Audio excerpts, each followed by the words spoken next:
hva jeg gjør da. Jeg hitter klubben som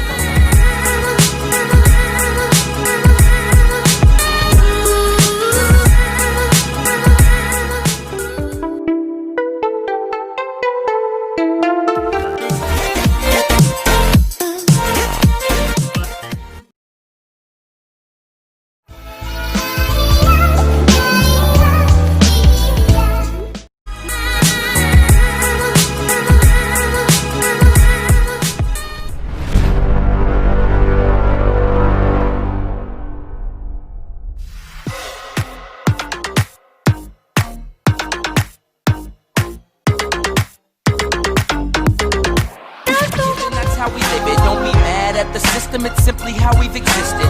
I hear a lot of people talking like they politicians and choose to